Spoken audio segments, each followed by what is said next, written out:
ডিগবৈ বিধানসভা সমষ্টিত উন্নয়নৰ ফুপুলা স্বৰূপ পানী খোৱা গাঁও পঞ্চায়তৰ অন্তৰ্গত 4 নম্বৰ ৱাৰ্ড বজা বস্তি গাঁৱৰ এখন জৰাজীৰ্ণ দলঙে দুৰ্ভোগ ভোগাইছে গঞা ৰাইজক।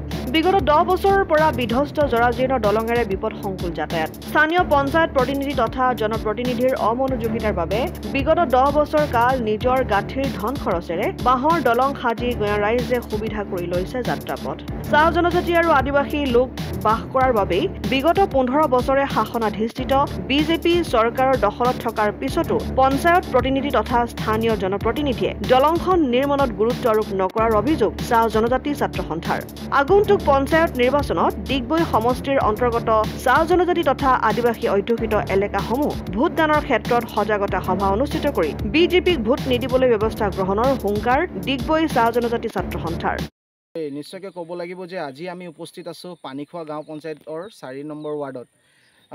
ডিগবৈ বিধানসভা সমষ্টিৰ ডিগবৈৰ বিধায়কজনে যি ধৰণে মানে তেখেতে ঢাক ঢোল বজাই থাকে, নতুনকৈ 6টাকৈ পঞ্চায়ত আমাৰ ডিগবৈ সমষ্টিৰ অন্তৰ্ভুক্ত হৈছে। তেখেতৰ মেল মিটিঙত বা সংবাদ মাধ্যমৰ যোগেদি আমি দেখিবলৈ পাওঁ যে ডিগবৈ সমষ্টিত তেখেতৰ মতে ডিগবৈ সমষ্টিত কোনো ধৰণৰ ভঙা দলং বা মাটিৰ ৰাস্তা বা এনেকুৱা কোনো পথ নাই যিটো তেখেত মেৰামতি কৰা নাই বা নতুনকৈ নিৰ্মাণ কৰা নাই।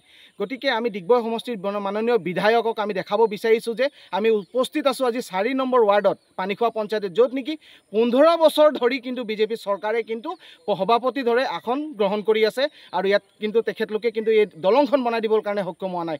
ইয়াত যিটো 3.5 কিলোমিটাৰ যিটো পৰ্যাবস্তিৰ পথ, আমাৰ যিটো হলংহাবি চাহ বাগিচাৰ পৰা যিটো দুখন গাঁও লিংক লাগি আছে, এই গাঁওখনত কিন্তু তেখেতৰ কিন্তু চকু যোৱা নাই। তেখেত কিন্তু আমাৰ যিটো ৱাৰ্ড 4 নম্বৰ ৱাৰ্ডৰ কিন্তু লগত লাগি থকা ৱাৰ্ডৰে তেখেতে এজন মানে তেখেতৰ তাৰ পৰাই উঠি অহা আজি বিধায়ক হৈছে, কিন্তু তেখেত কিন্তু নিজৰ এই চাহ জনগোষ্ঠীৰ মানুহক কিন্তু তেখেতে চিনি পোৱা নাই। গতিকে ডিগবৈ সমষ্টিৰ মাননীয় বিধায়কক মই এটাই কথা ক'ব বিচাৰিছোঁ, আপুনি অকল চাদ্ৰী ভাষাত কথা পাতি পেলাই চাদ্ৰী জনগোষ্ঠী কৰি পেলাই চাহ জনগোষ্ঠীৰ ঝুমুৰ নৃত্য কৰি কিন্তু আমাৰ মানুহক কিন্তু ঠগ বাজ কৰা বন্ধ কৰক, নহ'লে কিন্তু আপোনাৰ ওপৰত কিন্তু আমি ব্যৱস্থা ল'বলৈ কিন্তু বাধ্য হ'ম। ইয়াত কিন্তু কোনো ধৰণৰ ব্যৱস্থা নলয় আৰু আমাৰ যিটো ৰাইজৰ যি সমস্যাবোৰ যদি সমাধান নকৰে কিন্তু তেখেতক কিন্তু আমি প্ৰত্যেকটা ৱাৰ্ডৰ পৰা কিন্তু অসম ছাত্ৰ সন্থা হৈ আমি কিন্তু তেখেতক পহুখেদা দিবৰ কাৰণে কিন্তু আমি সাজু আছোঁ। ডিগবৈৰ পৰা ৰাজু হাজৰিকা ৰিপৰ্ট, অসম আদিত্য।